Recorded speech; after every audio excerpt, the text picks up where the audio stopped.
नमस्कार दोस्तों, जीएस पुराण में आज आपका एक बार फिर से स्वागत है। पिछले एक हफ्ते से ये जो डेली हमारा करंट अफेयर चलता था, ये डिसकंटिन्यू था किसी कारणवश, लेकिन हम इसको आज से कंटिन्यू करते हैं। और जो पिछले एक हफ्ते में जो चीजें छूट गई हैं, जो एक हफ्ते का करंट अफेयर छूट गया, हम उसको संडे के दिन या किसी दिन एक दो दिन आने वाले एक दो दिन में पूरा एक वीडियो में उसको कवर कर देंगे। तो चलिए आज के वीडियो को कंटिन्यू करते हैं। पहला करंट देखते हैं इसमें क्या है आज के। हीट इंडेक्स, ठीक है। ये हीट इंडेक्स आया, ये किसके द्वारा जारी किया जाता है? आईएमडी, इंडियन मेट्रोलॉजिकल डिपार्टमेंट द्वारा। दिल्ली में जो ये हीट इंडेक्स है 50 डिग्री तक पहुंच गया था, ठीक है। और हीट इंडेक्स जो है क्या कहते हैं इसको, जो कलर कोड दिया गया है ग्रीन, येलो, ऑरेंज, रेड में। ग्रीन क्या है? जब 35 डिग्री सेल्सियस है उससे कम होता है। 36 से 45 के बीच में येलो होता है। 46 से 55 में ऑरेंज, और 55 से ज्यादा जब होता है तो रेड होता हो जाता है, ठीक है। तो इसको हीट इंडेक्स कहते हैं, जो इंडियन मेट्रोलॉजिकल डिपार्टमेंट द्वारा निकाला जाता है। सेकंड पॉइंट देखते हैं। न्यूज में था रेडिएशन प्रोसेस, ठीक है। ये रेडिएशन प्रोसेस किस, आपसे ऐसे आ सकता है कि रेडिएशन प्रोसेस किस फ्रूट से या किस वेजिटेबल से संबंधित है? तो ये ओनियन, प्याज से संबंधित है। ये गवर्नमेंट प्लान बना रही है कि जो हमारा प्याज जो होता है जल्दी सड़ जाता है, जल्दी पक जाता है, तो उसकी सेल्फ लाइफ को कैसे, सेल्फ लाइफ होती है उसके पूरे खराब होने तक की, जो जिंदगी उगने से लेकर खराब होने तक की जो लाइफ है उसकी, कैसे उसको बढ़ाया जा सके, मतलब ज्यादा से ज्यादा समय तक प्याज को रखा जा सके। उससे क्या होगा? उससे शॉर्टेज कम होगी। जो शॉर्टेज ज्यादा कम हो जाती है, प्याज महंगा हो जाता है, उससे बचने के लिए तो इसको controlled application of ionising radiation, ठीक है।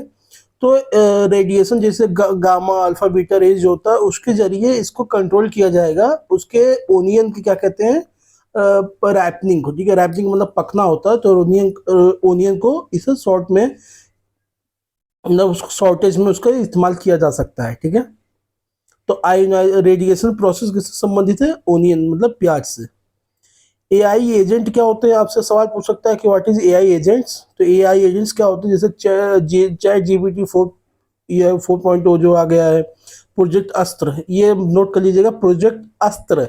अस्त्र किससे संबंधित है? गूगल है। जैसे चैट जीपीटी का जैसे ओपन एआई कंपनी है उसका चैट जीपीटी है, वैसे गूगल का प्रोजेक्ट अस्त्र है। तो ये एआई एजेंट कहते हैं। ये क्यों आया था क्वेश्चन में, करंट में क्यों है?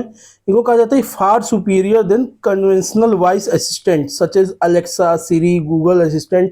जैसे आप देखते होंगे गूगल असिस्टेंट में भी आप कुछ चीज बोलते हैं, इसके बाद उसको रीड करके उसको सर्च कर देता है। तो ये सब भी एक तरीके, तो ये भी तो एआई है, ठीक है।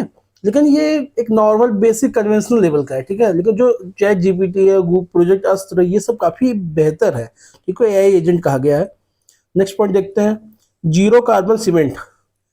कैम्ब्रिज यूनिवर्सिटी ने कैम्ब्रिज यूनिवर्सिटी ने एक मेथड डेवलप किया है जिससे आप सीमेंट प्रोड्यूस करेंगे और उस सीमेंट की प्रोडक्शन में कोई भी कार्बन एमिशन नहीं होगा, ठीक है। थोड़ा बहुत हो सकता है लेकिन ना के बराबर होगा, तो उसको जीरो कार्बन सीमेंट कहा गया है।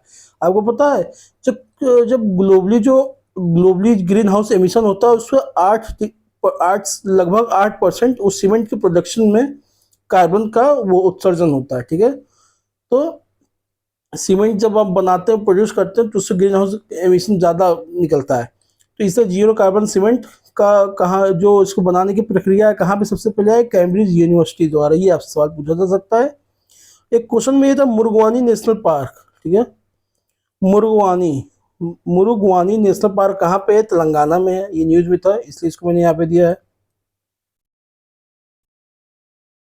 आईआईटी मद्रास आईआईटी मद्रास में इंक्यूबेटेड एक ई प्लेन कंपनी थी, ठीक है, जिसने एक electric vertical take off and landing E V TOL aircraft जो बेंगलुरु में इसको वहां पे लॉन्च किया, ठीक है। तो ये क्या काम करते हैं? जैसे आप देखते होंगे एयरक्राफ्ट होता है, तो आप ऐसे देखते होंगे एयरक्राफ्ट वैसे चल रहा है तो ऐसे ऐसे ऐसे ऐसे ऐसे उड़ के जाता है, ठीक है।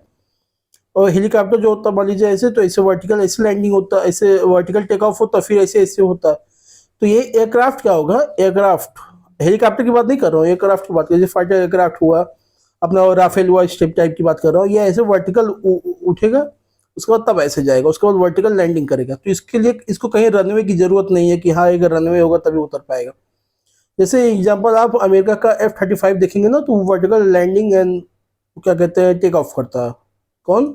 F-35, ठीक। नेक्स्ट क्वेश्चन देखते हैं। नेक्स्ट क्वेश्चन क्या है, BRSI फ्रेमवर्क ये किससे संबंधित है? इसको एसके मोहंती कमेटी ने इसको रिकमेंड किया था। ठीक है, बिजनेस रिस्पॉन्सिबिलिटी सस्टेनेबिलिटी रिपोर्टिंग, ठीक है, business responsible sustainable reporting, BRSR framework जो है एसके मोहंती कमेटी ने इसको रिकमेंड किया था। ये क्या, इसका इस फ्रेमवर्क का क्या काम है? जो टॉप 1000 लिस्टेड कंपनियां है ना भारत में, लिस्टेड कंपनियां कौन सी होती हैं जो शेयर मार्केट में लिस्टेड है, जिसका आप शेयर खरीदते हैं, शेयर बेचते हैं, ठीक है, वो अपना रिपोर्ट देंगी भारत सरकार को। ESG परफॉर्मेंस, ESG क्या है? इन्वायरमेंटल परफॉर्मेंस, सोशल परफॉर्मेंस और गवर्नेंस परफॉर्मेंस क्या होगा, ठीक है। ESG, ये जो है ESG जो परफॉर्मेंस है ये कंपनियां देंगी, किसके हिसाब से? BRSI फ्रेमवर्क के हिसाब से, ठीक है। लास्ट पॉइंट देखते हैं, 12 नेशंस एंड यूरोपियन यूनियन का जो यूरोपियन स्पेस एजेंसी है, 12 देशों ने और यूरोपियन स्पेस एजेंसी ने साइन किया है zero debris charter and effort to become debris neutral in space 2030। Debris क्या होता है? कूड़ा करकट होता है जो स्पेस में हो जाता है। जैसे मान लीजिए धरती है, कोई सैटेलाइट जैसे चक्कर लगा रही बाद में उसका समय खत्म हो गया, वहीं टूट फूट गया, सब मामला बिखर गया, लेकिन तब भी वो कूड़े की तरह घूमता रहेगा, ऐसा थोड़ी ना धरती पर आ जाएगा या कहीं और चला जाएगा। उसी को डेब्रिस कहते हैं। अब ये दिक्कत क्यों करता है? मान लीजिए आपने कोई सैटेलाइट लॉन्च किया अभी, तो उससे टकरा गया तो, या फिर इंटरनेशनल स्पेस स्टेशन उससे टकरा गया तो, आपने एक मूवी आई होगी ग्रेविटी, ग्रेविटी देखा होगा ना, तो उसमें जो टकराता है जो उसके स्पेस क्राफ्ट से, तो वो डेब्रिस ही रहता है। तो उसी से बचने के लिए जीरो डेब्रिस चार्टर लाया गया है, जिसको 12 देशों ने और यूरोपियन स्पेस एजेंसी ने इसको साइन किया है। तो आज का इतना ही वीडियो था, ठीक है। इस चैनल को जरूर सब्सक्राइब कर दीजिए, शेयर कर दीजिए अपने दोस्तों तक। आपका दिन बहुत बहुत शुभ हो, मंगलमय हो। जय हिंद, जय भारत।